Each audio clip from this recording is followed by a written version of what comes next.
Good evening, everyone, and welcome to this.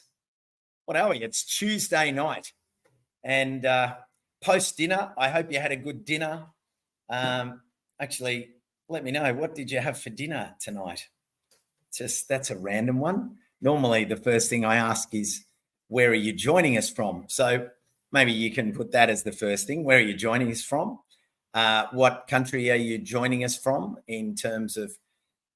I'm joining you from Gadigal land here in the Eora Nation, and I acknowledge elders past and present, and I acknowledge that this little yarn is really a special yarn because it is about caring about the landscapes where we are, caring about how we sustain ourselves, caring about how we grow food, how we grow biodiversity, how we grow an entire ecosystem, not only around food and biodiversity, but around culture and community. And it's a conversation I'm really keen to hear. When you saw me say in the live that this is going to be a deep dive, well, we're going to deep dive into some data. Hello, Tracy Lee. G'day, Davey Ting. Welcome to both of you, and good evening. And Annie has made it in the wee small hours from North Carolina. Good evening to you, Annie, and thanks for getting up at, I think, if you can confirm that, that's 4 a.m. your time, which is commitment. Annie Casson, well done. Down to earth.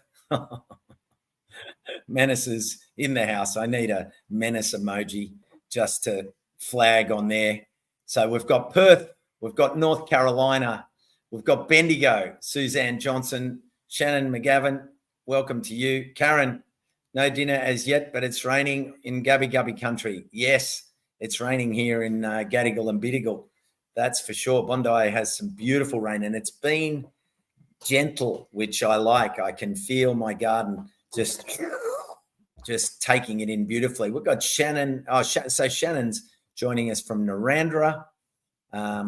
Vicky, good evening, Vicky from Brizzy. And Lutwich, that's Tarita. Thanks for joining us, and welcome, everyone.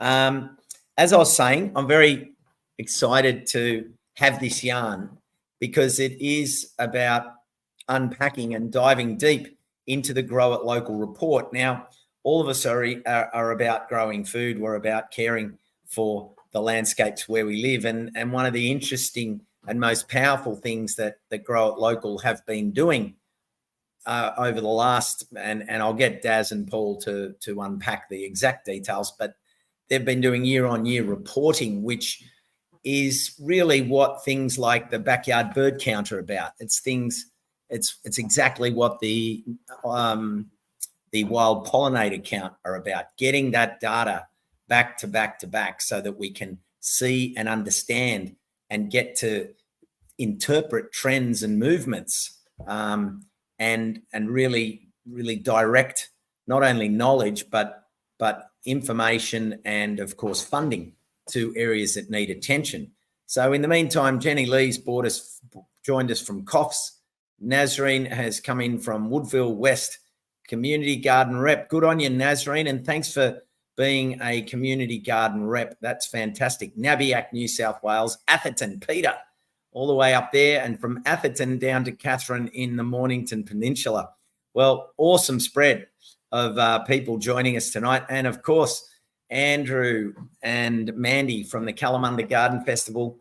Paul went to the Kalamunda Garden Festival, I think on their second one this year, because they do it on the opening Sunday of each season. And I will be there this Sunday, which is the opening day of summer, the opening Sunday of summer. So we're pumped.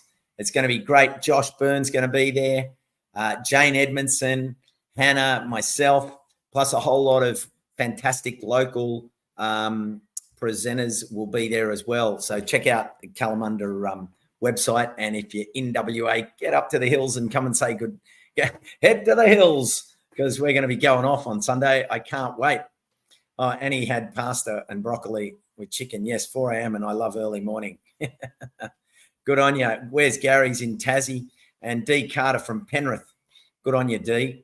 and Christy, another Brisbaneite, joining us. Thanks for joining us. So yeah, just to wrap up this little intro, it's a chance for us to unpack all of this data that the Grow It Local have been collating through, of course, like they've been taking the data from you, the growers, and giving it real statistical meaning. Otherwise, it's just one after the other after the other. And some of the stats, and I know that Paul and Daz are going to share some tiles with you, not Frank Walker tiles from National Tiles. I'm talking tiles that you can put up on the screen to give you some stats about the volume, the number of people involved, and all of that sort of information that makes a big difference on the broader work that Grow It Local's doing, which is building connections with council to get the Grow It Local platform in front of more people so that the knowledge and information can be shared. And there's another detail which we'll talk about a little later after we've unpacked the statistics, is the next project on Grow It Local sites, which is an opening up of the enterprise itself to everyone as a community investment. But I'll leave that to the boys because that's their discussion. But the main thing I want to get straight into before we talk about that is the stats. So welcome, Ange. Hello, Samantha. I'm making dolmades with dill, parsley, mint, spring onion, and spinach from the garden. Now that has got all the earmarks of the Costa's Grow It Local heirloom family spanakopita recipe, but I think I could put that up as my next offering, which is to grow the dolmades, but I'll have to put that to Paul and as I bring them in. So Paul, what an intro! You've already got our full support. I think our work here is done, Costa. That's a wrap. I think the dolmades grow-alongs next on the list for sure. Yeah, that's incredible. Because I love full support. I love the idea of that you were saying that someone's growing a spinach pie, like Costa's spinach pie.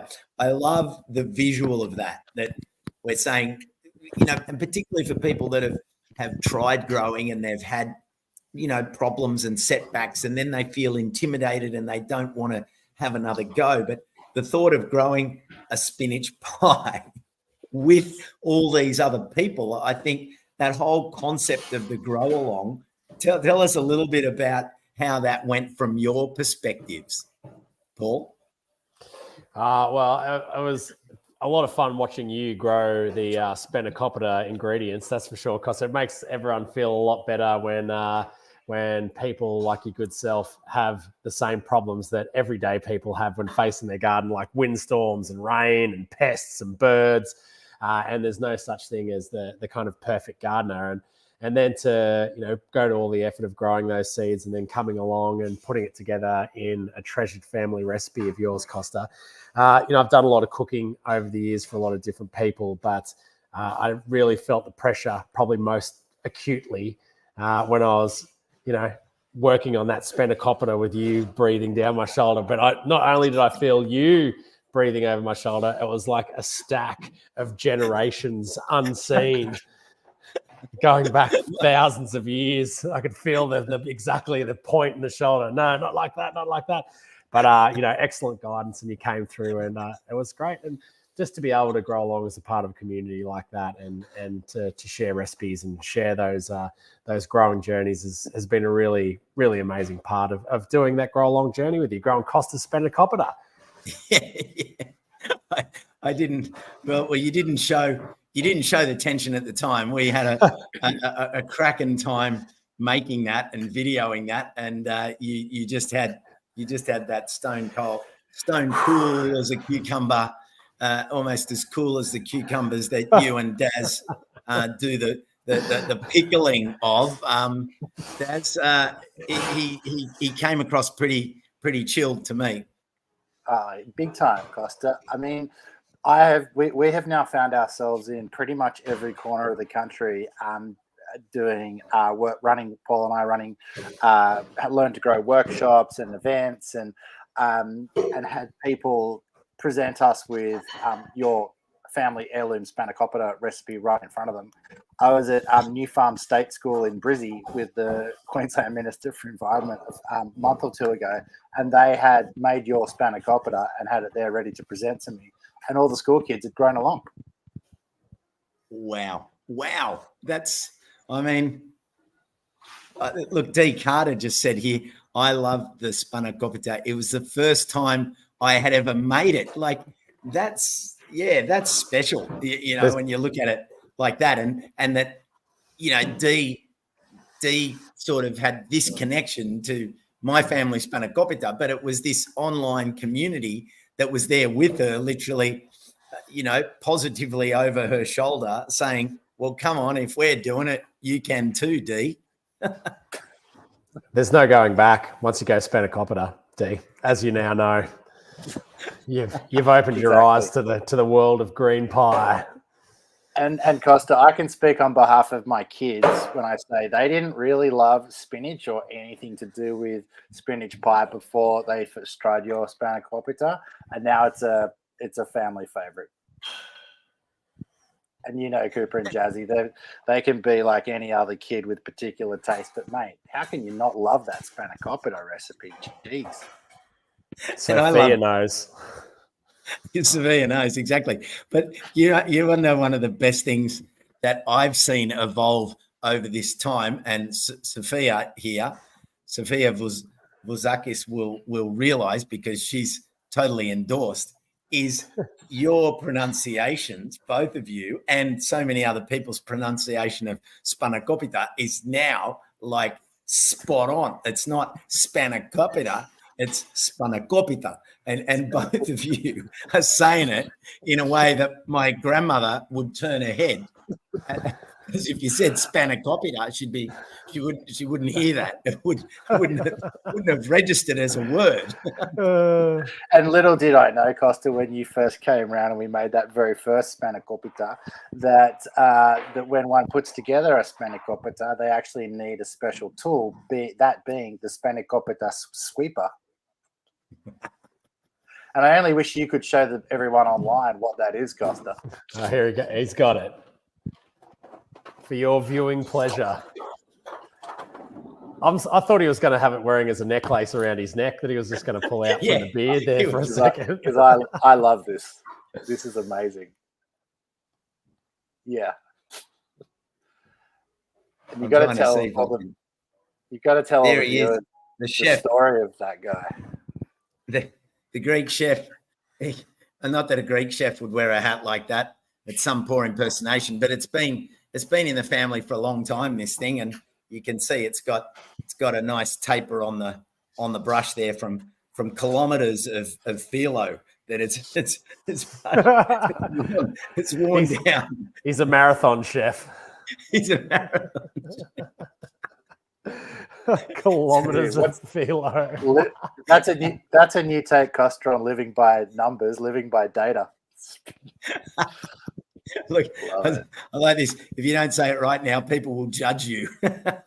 Yeah, that's right. Well, you know, at the end of the day, Stevie, it's a good thing, isn't it? That the community will be, you'll be part of a community helping you to get your Greek pronunciation right. And Marty Ross can't compete, but used to make quiche from organic silver beet herbs and eggs, homegrown, always the best. Oh, Marty. You don't have to compete, mate. It's good in its own right. Exactly. And I think that's why we've got everyone online, Costa. Oh, people a lot of love for the spanakopita. Ingrid's going spanakopita forever. Now we're talking. I'm loving this.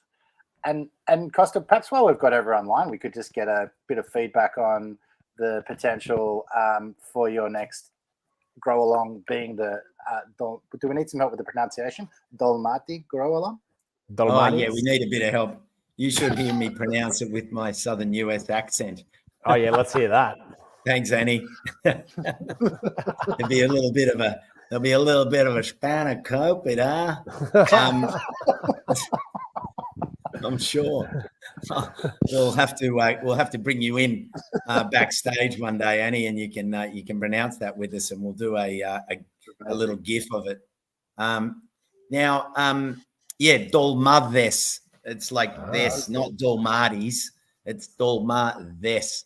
Dolmades. Dolmades. Dolmades. Dolmades. That's making a lot of sense to me. And I must say, with all the color and vibrancy that we have in the Grow It Local Awards, which are, of course, always evolving, a search for Australia's wonkiest vegetable, Australia's best chicken name, perhaps next year, Paul, we need to consider a search for Australia's best spenacopita pronunciation. Oh, very nice. I think Gaz in Perth would be pretty keen to hear your geezer spenacopita interpretation. Spenacopita. We're going to eat some of that spenacopita stuff, hey? There you go, Gaz. You can give me a rating when you see me on Sunday. I look forward to it. Get the HP sauce on it. Have you seen the governor lately? Oh, HP sauce on a spanakopita. That's a wrap. My grandmother would cross the fourth wall and come back. Just before we jump into the impact report, should we just do this as a weekly chat show?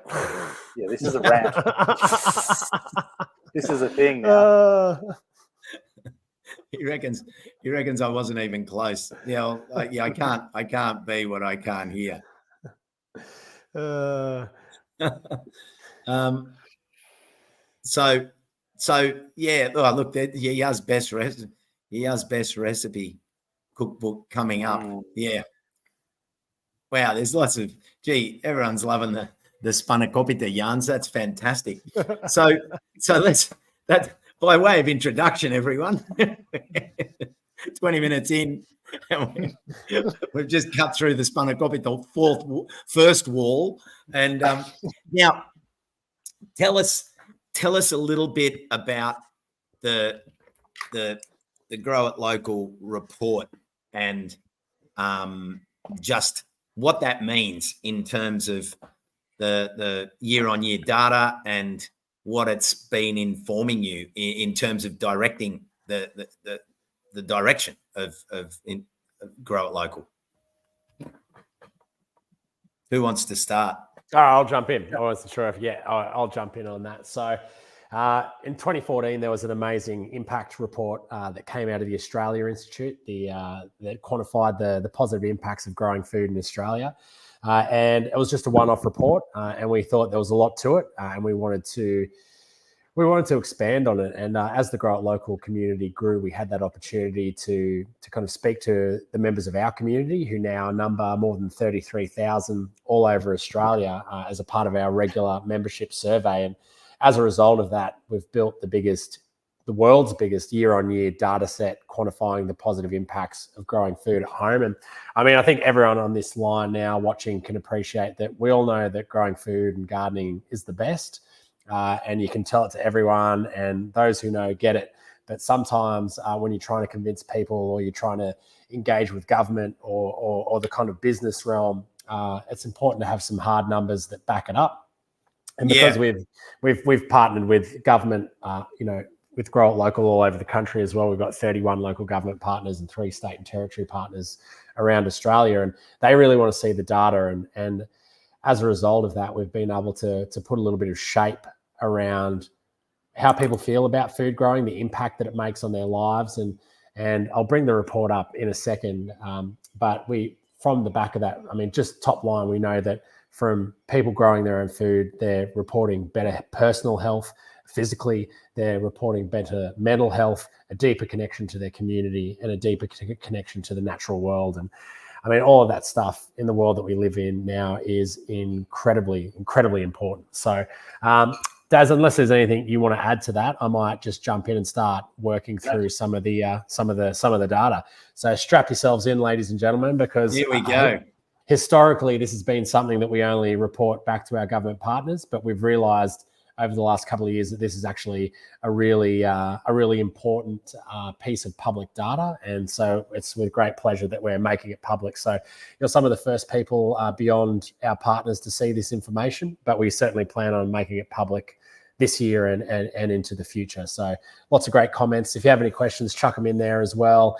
G'day, Robbie Beale. Good to see you, mate. Lots of nice people on the line there. And here we go. Please hold. I've never used StreamYard before, so this may take a few moments, but I think I got it. Can everyone see my screen there? Can you see? Takes a second. Oh, yeah, here we go. I'll put here we it go. on now. Grow it local impact report. Can I, because I don't have two screens, so I'm just, I can't see if it's on. Am I good to go? Yep, you're good to go, Paul. Ripper. So there we have an excellent artist rendition of Australia. Costa, you are a Godzilla-like figure living up on the northeast coast of the continent, stretching all the way from Townsville up to Cape Tribulation, holding a giant spenacopter larger than Tasmania. But this is some of the, we'll try to capture that diversity and excitement and the color and the creativity of the Australian food growing community in our illustrations. And I think this is a great map of Australia that does just that. Here, I'm down here in Adelaide, shout out. So just to give you some initial figures, we have this number's since changed. It was 29,000 when we first did this impact study back in August of this year. That's now over 33,000 members registered nationally. And one of the amazing things that we know about that is that those members are cultivating over 1 million square meters of backyard, balcony, and windowsill vegetable garden. To give you a little bit of an idea of how that measures in terms of like a common scale would be 50 MCGs approximately. And, this is only from the people that are a member of our community. There's 30,000 there, but there are around 5 million households growing food in Australia. So the numbers that we see in this report are really exciting, but what gets me really excited is when you kind of take those median pieces of data and extrapolate that to the entire food growing population in Australia. And what the other thing that really excites me about this number here, that 1 million square meters under cultivation, is that there's kind of 3 estates of landscape management all around the world. One is the public estate, where you've got park rangers, managing huge national parks. You've got a couple of rangers for thousands of square kilometers. Then you've got the agricultural estate, which is slightly more dense in terms of its management. You've got a couple of farmers, depending on the type of operation, running anywhere from 100 hectare to a 10,000 hectare thing. But where you really start to get people in the landscape management estate is through our backyards and our gardens. And every town, every community, people are out there, and that's where we as a society are really at the coal face of interacting with the natural world. And coal's probably not the best analogy to use there, because it's kind of the polar opposite. It's where we get our hands really in the dirt, is in our backyards. We kind of go and enjoy the national parks. The farmers are doing their best with the agricultural land, but we really get intimate and interactive with the natural world in our home food growing. We know that 85% of our members are female and 15% are male. That could be because we're in a more patient in filling out a membership survey, and the fellas maybe not. But we also know that we've got a quite broad spread of food growers. Understandably, only quite a small percentage in that 18 to 24 percentage. Of age group, but you can see that those numbers continue to grow through every subsequent decade of people's lives. And I think that's because as you get that little bit older, you realize that the important things in life, and you realize that growing food is probably one of the best and most powerful actions that you can do. So we asked our members why they're interested in growing food, and the number one response was to grow healthy, fresh, organic food. I think we're beyond trusting the supermarkets to be able to provide us with nutrient-dense food. Yes, there's a convenience component, and yes, there is an accessibility component. But if you want to grow really good, fresh stuff free of chemicals, you've got to take matters into your own hands, and that's what we're finding people doing. Secondly, we can find that they're growing food to live more sustainably and positively impact climate change. Growing food is something that an immediate action with very low barriers to entry that people can do in their backyards. or on their balconies, their windowsills, in their community gardens, whatever. They're also doing it for mental health and well-being. And I don't know about you, but I think I speak for most people that grow food, that any time spent in the garden, you come out feeling re-energized. Unless, of course, you've just seen a whole crop be decimated by cabbage moths or possums overnight, or bush rats, in which case you might be a little bit angry or frustrated. But overall, time spent in the garden tends to be really, really restorative for your mental health and well-being. As a way to reduce food waste, we know that once people start growing, they start to appreciate organic matter much more, and rather than putting it in the bin, they decide to compost and worm farm, and as a way to connect with nature, as another important reason why people start growing food. Because again, anyone that's started on their food growing journey will know how amazing it is to see that connection and that impact, that relationship with the natural world, with watching seeds grow, watching plants grow, watching fruit form, watching pollinators and birds come and interact with the garden, watching possums eat your prized tomatoes. It all counts, and it's all an important connection with the natural world. So we know that people join our community because they want to learn more about growing edibles, and they want to live more sustainably and positively impact climate change, as well as to eat more locally grown produce. So to get a bit of an insight into just how much food our members are growing, that of the people that we asked, approximately of the amount of milk crates of produce they grow each month. Can I just jump yeah, in? Please. Yeah, get in there. No, just on that very slide, I've just had a piece of data come in this afternoon from having a research firm for everyone on the line that actually produced this report for us. So it's all third-party, independently audited data. Is that basically what they found when they dove deep into the volume of produce that's being grown each month through the community, is it's just under 29,700 milk crates of produce that are being grown in backyards, on balcony gardens, community gardens and balconies right across Australia. So I think when you start to think about this sort of super hyper localized food system and the ability to mobilize food locally in the event of natural disasters, adverse weather events, food shortage supplies, it starts to become quite important.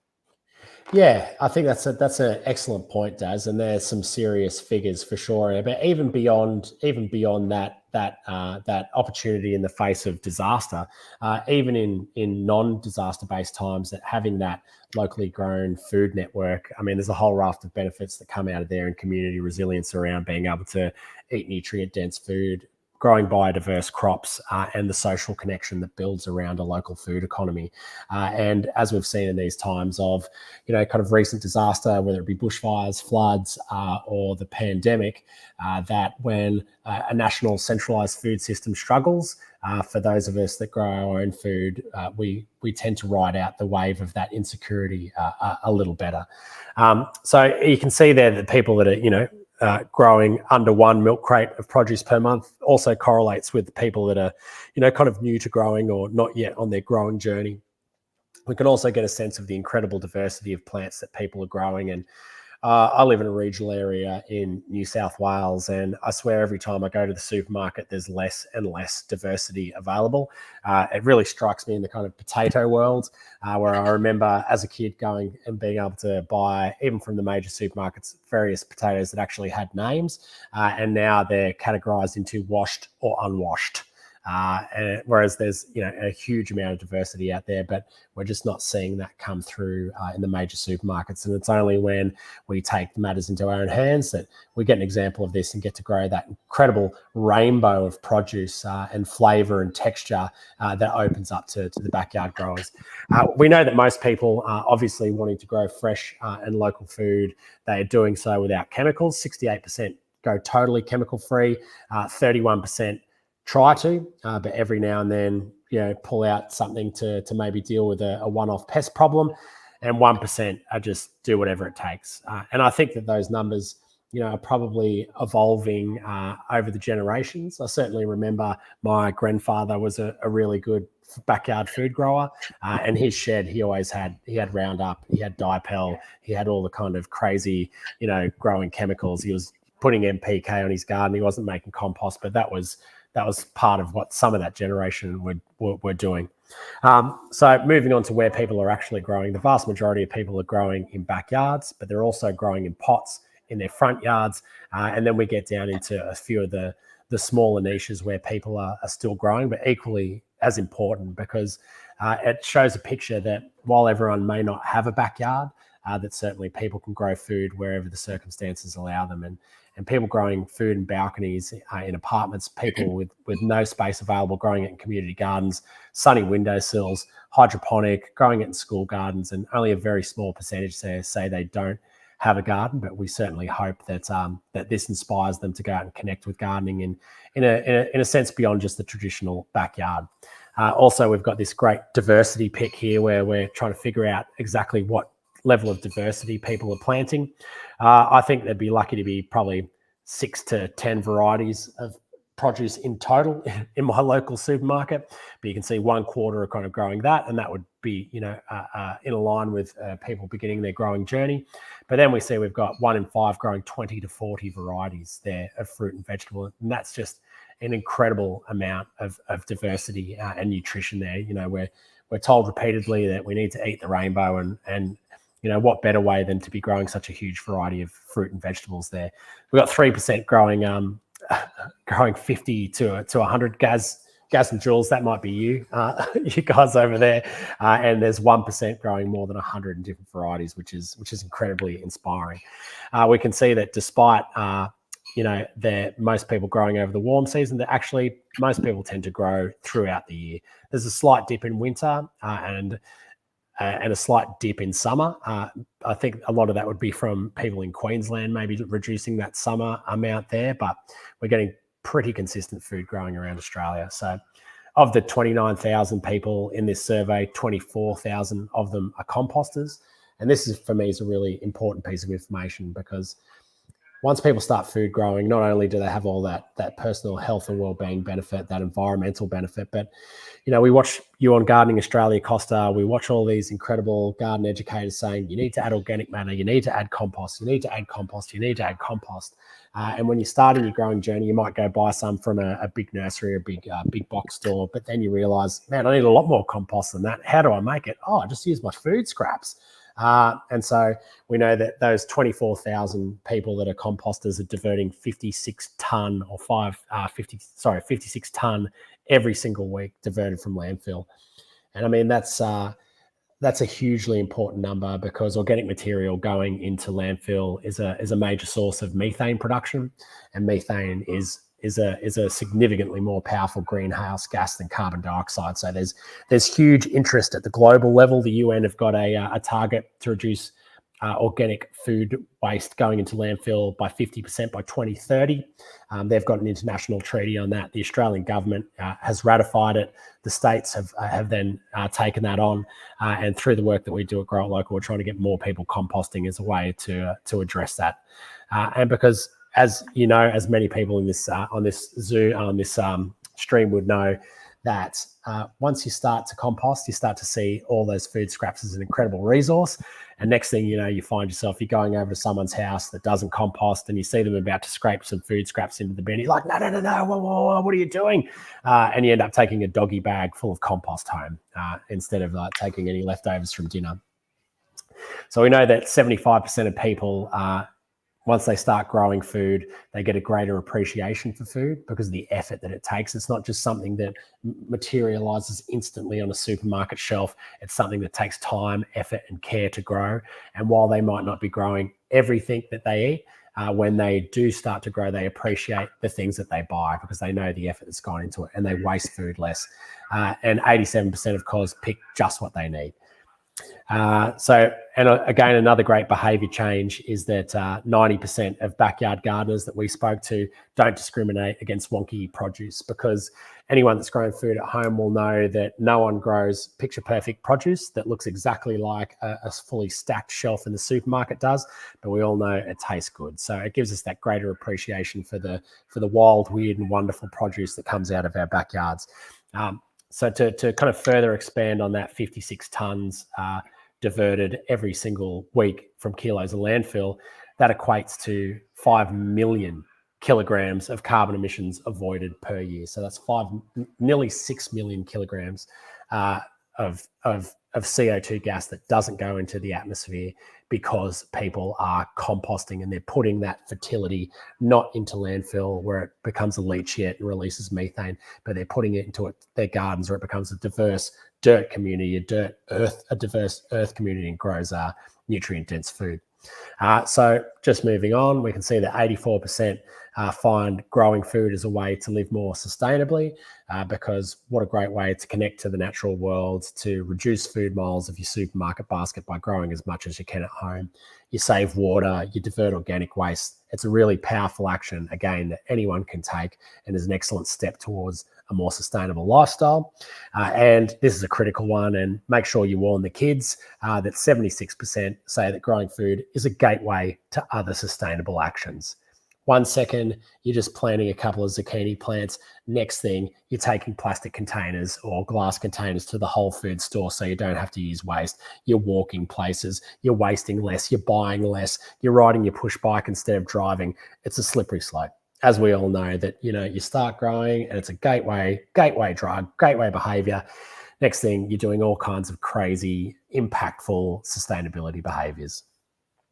So looking more broadly at the actions and behaviours of food growers, we know that 85% plant pollinator-friendly varieties in their garden, because I think we can all appreciate that it's not just human beings that eat from our garden. Our gardens are these incredible ecosystems that support a very diverse array of life. And anyone that's gone over that growing journey over a course of decades will see that the more diverse that their garden gets, the more diverse that additional animal and insect population gets in their garden. We know that gardeners conserve more water. We know that they also like to grow endemic and native species in their yards. They use organic product and natural methods to manage pests. And they choose to reuse by upcycling or buying vintage, and they plant trees to plant the home and neighborhood. So all of these things are amazing actions and behaviors that we can do through the lens of our garden. Moving on to the resilience and health of our communities, 85% of respondents say that growers report a positive impact in their diet because of growing food. And I think if you look at that, it's because if you've only ever eaten food from a supermarket, produce from a supermarket, then you don't know how good food can taste. And our tongues and our sense of flavour are not just for gourmet reasons. They're actually a really powerful nutrient management tool or nutrient assessing tool. And when you eat that first really well-grown piece of homegrown food and it hits your tongue, it lights up in a way that it never does when you're eating it at a supermarket. Oh, stop. A nutrient management tool. I'm never going to smile the same way again. Oh, so evocative, so romantic. Thank you. Really. No, I can't let that one go by. That one's just waxing lyrical. I was torn between interrupting the flow or just re-emphasizing a moment. Yes. Well, from now on, I'm going to poke my nutrient management tool out at people and thumb my nose.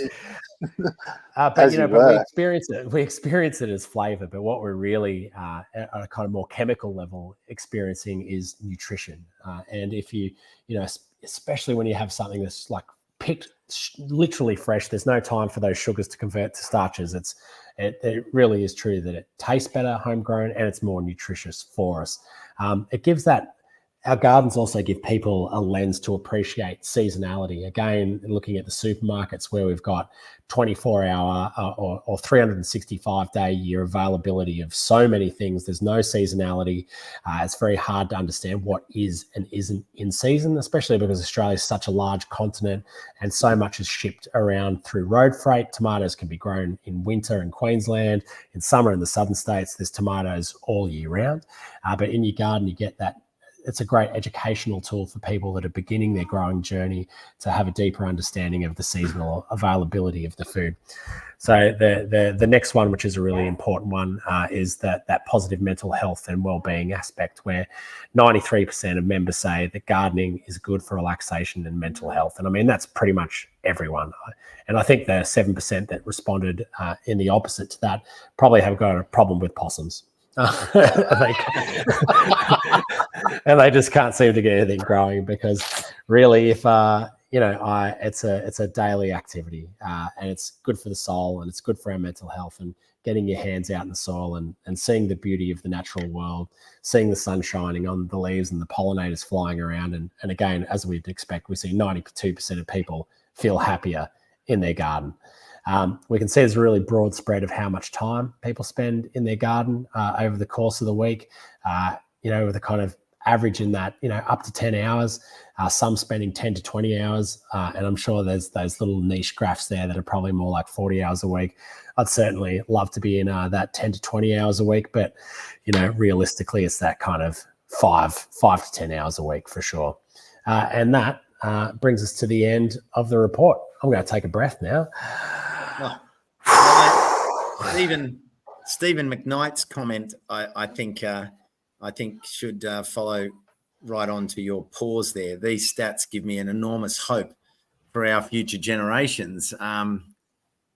The statistics, this is everyone, this is really why I wanted to have this deep dive tonight, because until we understand the importance, and so I want to give a big shout out particularly to all the people in the Grow It Local group, the 20, however many thousands of people took that time to fill out the survey, because that is that's priceless work for those next generations that Stephen McKnight's talking about. You had some interesting stats there about the fact that so many of the reports were actually filled out by women making that time, and that's that kind of that's an interesting stat in its own right, just to know that, and to understand that nurture side of things, when people talk about nurturing a family, they it's not to say that fathers don't want to nurture their family, but that so much household management is managed by women who are putting that time into filling out these reports to give us this data so that we can drive this really deeply into that next level of governance, as you said. Whew, my hair's peeled back a bit after that. I'm just kind of also going back through all the amazing comments there. And thanks so much, everyone, for putting your comments in there. So just there's a couple of one in there. Clearview Farm, the data gets collected through a voluntary member survey that goes out to our members every year. And there was another question there around the word cloud. Yes, they are related to quantities that are responded, not just purely for illustrative purposes. But I think this is a great opportunity as well. If anyone in this stream would like to ask some questions of Daz and I, we're certainly here and open to that, and fire away. I mean, I guess the point of the impact report is to really understand, further to what Costa said and Paul's very energetic, high-paced presentation for so well done. On Tuesday. Was that only 2 breaths, by the way? 1.5. Amazing. 1.5 is to really, we, as Paul mentioned, we work with, currently it's about 31 local government organisations and 3 state and territory governments across the country. And we believe that, having this data at hand is one of our most powerful tools to help draw greater attention onto the importance of driving food growing education in communities across the country, and to help mobilise resources for all organisations that are playing a role in helping to build stronger, healthier, and more resilient communities in this space. So there are plenty of comments coming in.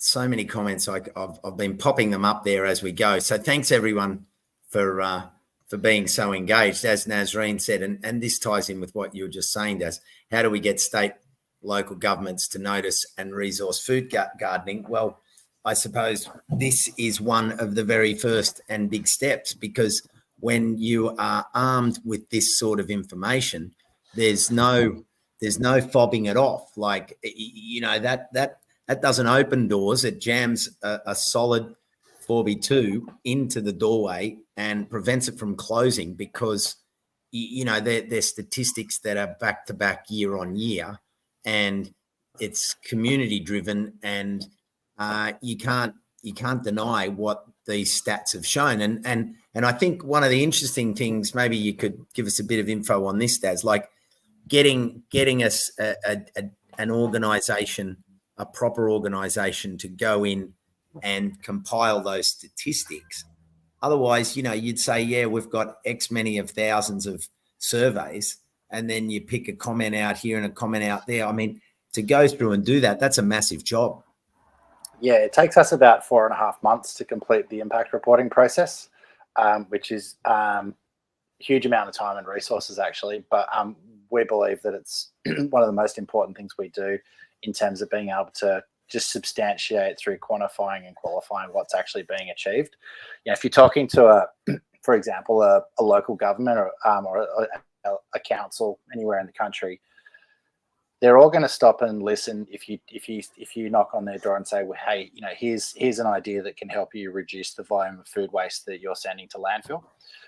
Food waste, as we all know, is one of the biggest issues on the waste agenda here in Australia, and it costs government, particularly local government, a huge amount of money to send it to landfill each week, regardless of whether that's going out in a red bin or a FOGO bin, food and organics recycling. So the more people we can mobilise to manage that waste at home in a decentralised way through composting, worm farming, bokashi, whatever it is, the better. And when we sort of report back to them and say, you could have X, we could help you divert X amount of food waste in terms of kilos or tonnage per week or year or month, they sort of go, well, that makes lots of sense. And interestingly, I think, Costa, now we've got to a point, particularly in terms of local government, local government's always been about, the 3 R's: rates, rubbish, and roads. And the sorts of conversation we're starting to hear from the government stakeholders now, pretty much at every level, is that they see platforms like Grow It Local as being almost like digital infrastructure for the future. That's just like in the past they would help maintain a road or collect your rubbish, so too in the future there's a role for government to help enable platforms and programs like this that help them achieve their kind of, their strategic goals that help build stronger, healthier and less wasteful communities.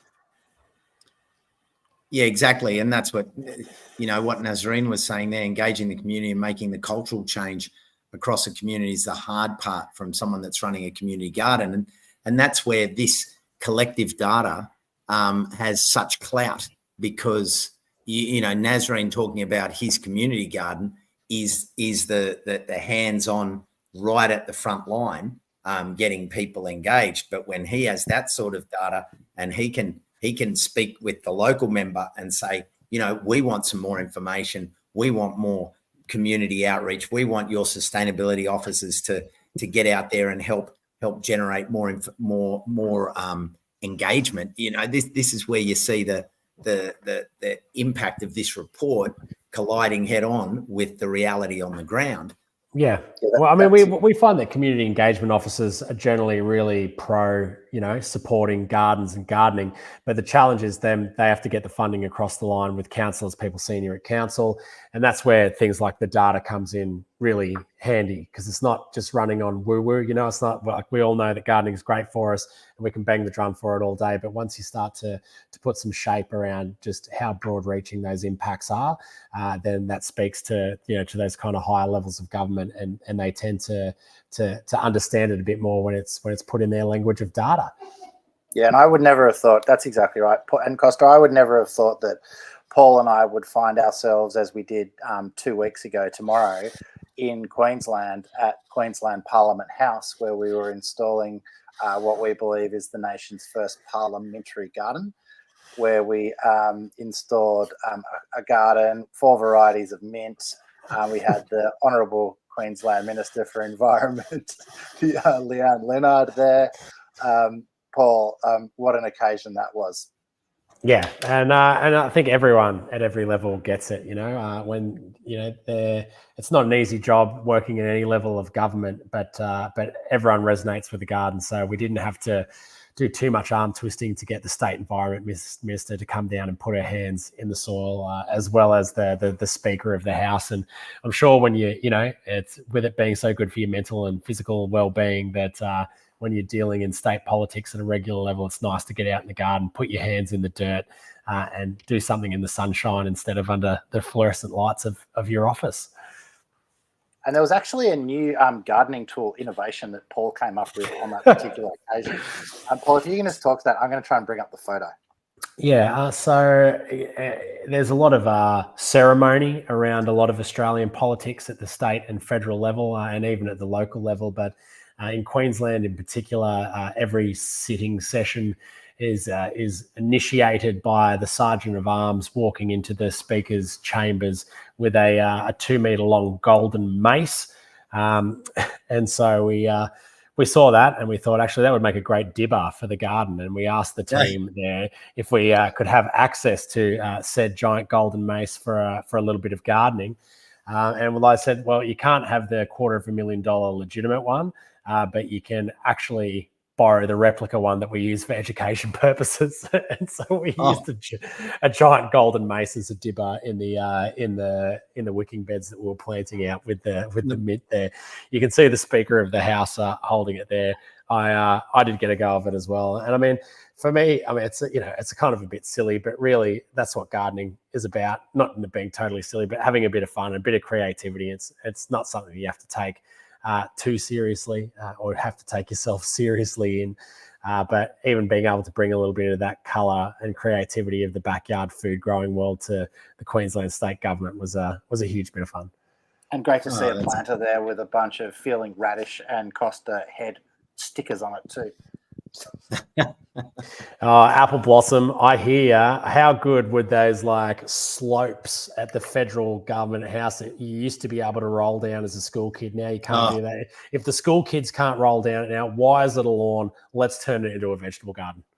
Those the hills on Parliament Hill there, I can see it cascading with the National Garden. Oh my God, we tried to do that some years back, and it was right around the time that they made that decision that the people aren't allowed to walk over the top of Parliament House, and they put the big fences up, and now basically you can only stay in the front area, and that's another story. That was lame. That was a big change. But look, there's so many great comments have been coming in. That they've got. Deborah's talked about libraries and many other spaces. We could smash out.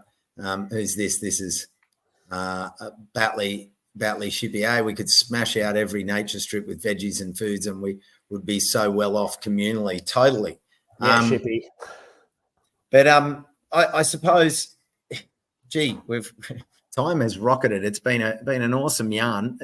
What's planned? Like we're talking about what Grow It Local's done with these impact reports and everything that you've been doing with the grow-alongs and the seeds, the seeds and the seed service and so on. Daz and Paul, do you want to? The other part of the yarn was going to be for people to say, okay, well, you've done this deep dive. You've got all these stats. What's in your screen looking ahead? What's planned, and what's your next moves? Well, I guess as an organisation, Costa, we've always prided ourselves on being very much community led. All of the new all the new features for the website and the services and grow-alongs, all that stuff that has come from our camp has really been developed on the back of feedback from our members. So in the sense of being a community-led organisation, we're really excited to now be growing. We're poised to grow our impacts and everything you just saw, and really scale what we do to help more people grow food right across Australia and in the not too distant future the world. And so we've embarked on an equity fundraising campaign to essentially give members and those from the public the opportunity to become a co-owner in Grow It Local, and that's really a decision we took quite seriously, with sort of for two key reasons. The first, as a means to basically set ourselves up to expand what we do and improve the platform or the website and create a whole catalogue of grow-alongs with all sorts of incredible people. And to secondly, just philosophically, be an organisation that's community-led and community-owned. So it's been an absolutely massive task, and I'm pleased to report that just today we didn't just hit. I think we sort of flew past it, didn't we, Paul? The target was to raise $250,000 to help Grow It Local grow, and don't know where we're at now. Paul, maybe you can... We're at 323,000. So there's an opportunity, Costa, up until end of day Friday, for members of the public to become co-owners in Grow It Local. This will be the only time we will do this, I think, at this point. It's really about growing the organisation and growing its impacts at the same time. So, like, just from someone looking in, what's been the response in terms of people's position on seeing this shift? In terms of bringing in this investment and throwing it open to people. Have people embraced it? Have they been sort of... have they been awkward about it? Have they sensed a change? Do they understand it? What's the feeling like out on the ground? I mean, there's been investment, as you said, but how have you taken this to the people within the 30,000 strong membership? What's been their general response? Yeah, well, I think it's really important that when you're in an enterprise and an organisation like this, that it stands on its own 2 feet. And up for the last 3 years, we've built the organisation through partnerships with government at every level. We've grown the community, and we want to continue to be able to grow that. And you can't be doing that by relying purely on grants and handouts, and we never have. Like, it's only ever been direct, service products to local government. And we can kind of see that there's this really kind of growing power behind the impact report, and it really represents a fraction of a % of the food growers that exist in Australia. And if we can resource our organisation to grow to reach, those 5 million households that are growing food in Australia, or the hundreds of millions of households that are growing food in the Western world, then all of a sudden the numbers that you see in that impact report, they start to become really significant, world-changing numbers. And we didn't want to take on some, private equity type thing. We wanted it to be community owned and run and led, and for community to be at the heart of everything we do. So that's why, rather than seeking private investment, we opened it up to our community and to the public. And it's been really well embraced because people get it. People get the impact and the scope of what we're doing, and they want to be a part of it. And at this point, Costa, there are currently 179 members of the community that have become shareholders in Grow It Local. Yeah. Okay. So that's and I mean, what's the most exciting part for you guys, in the sense that, that extra capital, what's that going to do in terms of, oiling the machine and how the machine will respond to this injection?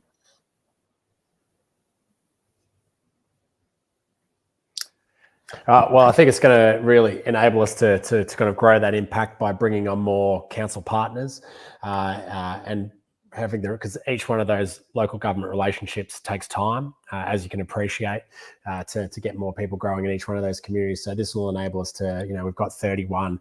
There's more than 150 LGAs all over Australia. There's still another 4 state and territory governments that we haven't got to. We haven't got to the federal government, and so that'll be able to do further outreach on all of that. Thank you, Samantha. Thank you. I didn't want to go too close. I just wanted to rough it out. I think it's like 188 or something like that. But you're onto it, and to be able to reach more people, get more people growing food, because really that's what's at the core of what we want to do here. We want to make sure people that, in particular, people at the beginning stages of their journey, feel supported to be able to become food growers, because not everyone has the confidence necessarily to go out to a community garden, or people have that kind of ability to go and learn how to grow from scratch or connect with people. But by being supported on a digital platform like what we do, it certainly gets them growing on the right foot. And we know that once people start growing food and the bug bites and they have success, then they become food growers for life. And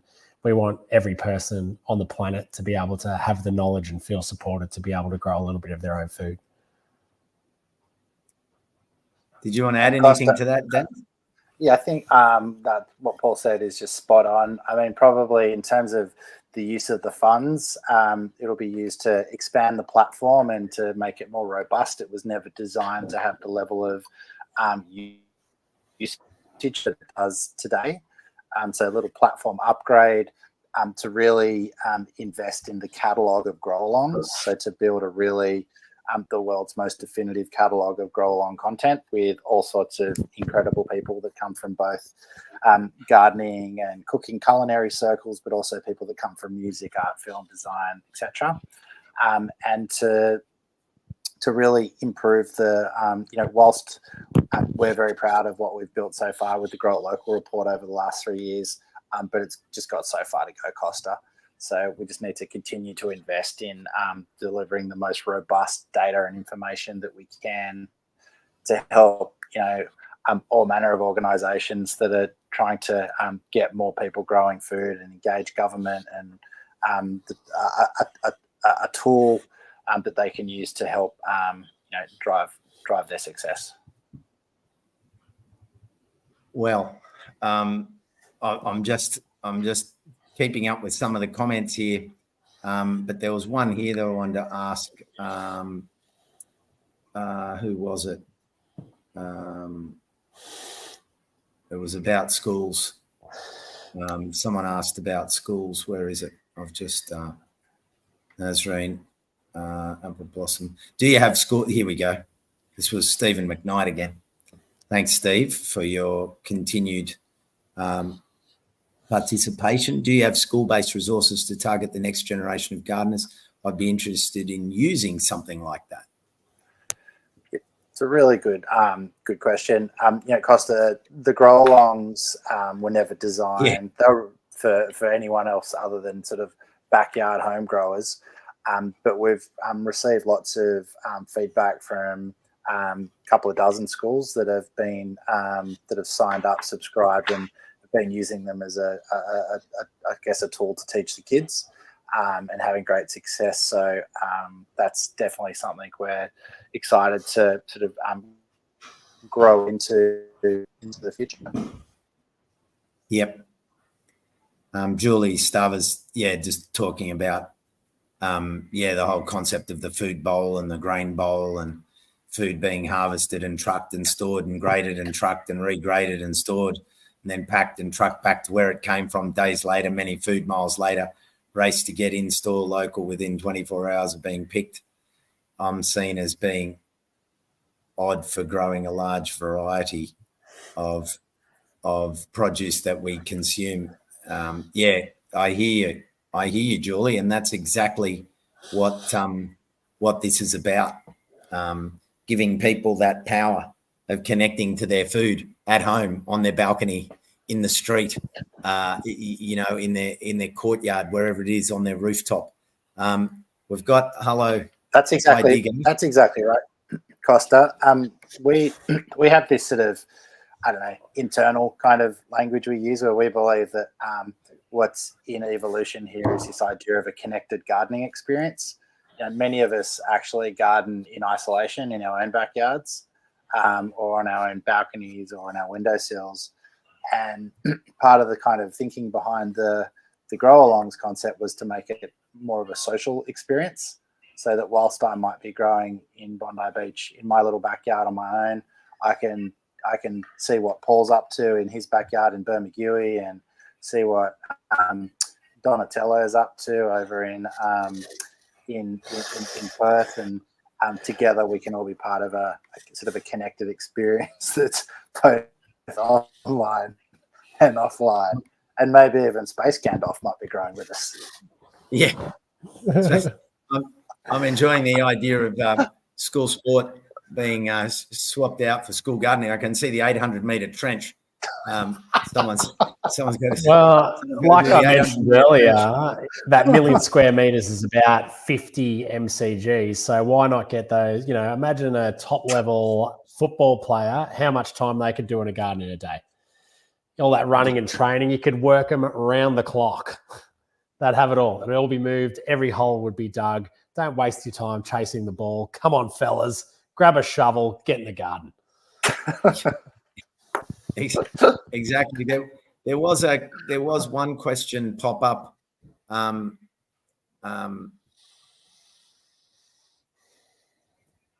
Yeah, I like this one. Deborah said, social gardening is great, but solitary gardening for some of us who have social jobs, that's a fair point. But there was one here just about, that whole idea of gardening with disability. And I think that's, here, Steve McGonigal. What about people with disabilities? Has there been any statistical kind of involvement, recognition of people with disabilities in any of the reports that have come out? Not as yet. Certainly not to say it's not something that we're focusing on, but any way that we can build inclusivity and diversity into the gardening landscape, certainly something of interest to us. And that's an excellent raise that I think it was Steve that you mentioned, Steve McGonigal, that perhaps that's something that we can include in our next impact report. And again, that's the beauty of being community centric. And what we do is that when we realize that there are some things that perhaps we don't get to, and finding out people's level of ability and able-bodiedness and the way that gardens help them in any sort of disability treatment. That's a great question. Yeah, and hot off the back, Nazreen said, therapeutic horticulture is on the way up, and naked gardening, as Dan is saying. Shout out, Dan. Sensory, well, I mean, coming off the naked gardening and going into the sensory garden, there could be some problems, particularly if you run through or you garden through a thistle patch. You could find problems in the fingers and buttocks that are exposed. So I was regarding. Well, look, wow. If there's any other final questions, anyone? I mean, we could go on for ages. This has been a fantastic chat. Is there any? If people wanted to, just on the note of, if people did want to follow through on the opening up of things in the Grow It Local family side of things, is there any link that you can throw up on the screen, Daz, in the comments? I think I could say, because I can't comment because I'm not logged in with my social media, but I can share screen and I can just show you the number one place to go is just the Grow It Local website. Okay, that's easy. Whether you want to invest or not, I mean, there's the option to invest there, but you can look at our workshops. You can learn about the seed service, the blogs, the awards, sign up for the newsletter, learn all about the impacts. You can see there the current thing, we're up to 32,000 members, 1.2 million square meters, heaps of food, all these great workshops. Next one coming up Saturday the 9th with Cat Lavers. Lots of great stuff happening there. So if you If you'd like to, become an owner of the business, you can certainly come along and find out through growitlocal.com. But even if that was, you just wanted to look more broadly at what we do, growitlocal.com is a great place. And hopefully, Costa, we can invite you to be part of a workshop at some point later next year. Yeah, that would be fun. Of course, that would be way too easy, as has been in the past. But and I'll just get my office manager. Yeah. Chef, you need to put me through to Costa, chef. Yes, Chef's on the phone there, just having a bit of a yarn. Wow. As Nazreen said, just here, thanks for the insights. Thank you for doing the deep dive. I really enjoyed it. Not just because I'm a data nerd, because I know how important that information is if we're going to grow long-term action and long-term engagement, not just funding cycle arrangements and stepping into a new realm where it's your actions are built on a certainty. Having traveling a country and seeing so many projects that is set off with good intent, and then that's the end of the funding, or government changes, state government changes, federal government changes, and then that's it. So yeah, really interesting to hear what's being planned, but most of all, really lovely to be able to see such valuable statistics unpacked professionally in a way that valuable time, when you think about how many people contributed. What time did you say it took people to do the survey, Paul? It takes about 15 minutes. So it's not a small undertaking. So to still get, near 2,000 people undertake it, I mean, it just shows how passionate home gardeners are. Yeah, Acosta, there was actually 1,488 people who completed the survey, which was 55 questions long. It took an average of 17 minutes to complete. And so the entire data set for this year's report was actually just over 80,000 responses. Wow, 80,000 responses. Yes. Whew. That says a lot about the foundation for the data, and it gives you like good valid position from which to build all your cases for funding at any level of government.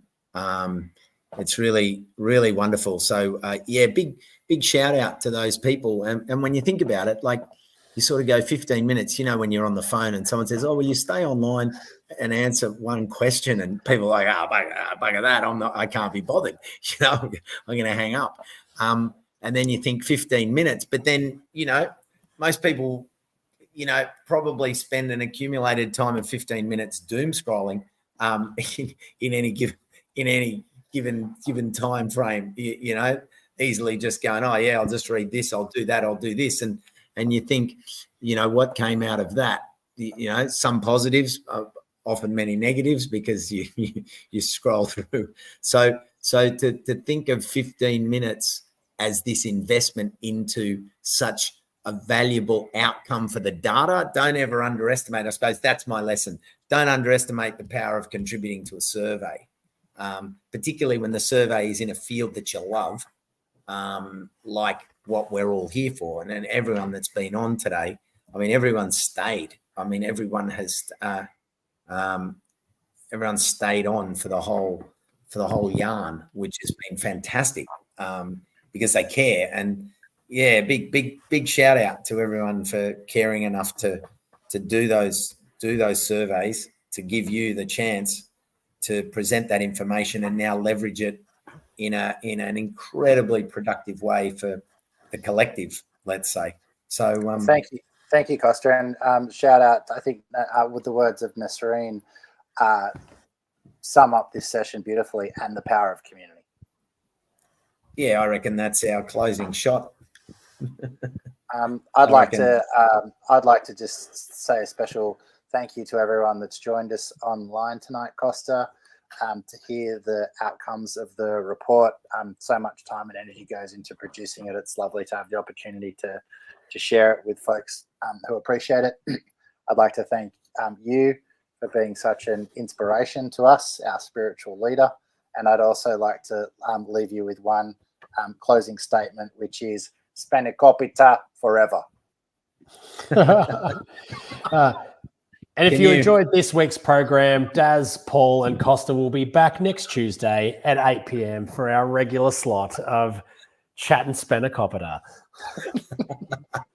And see ya. The power of community. Thanks, everyone. Thanks, guys.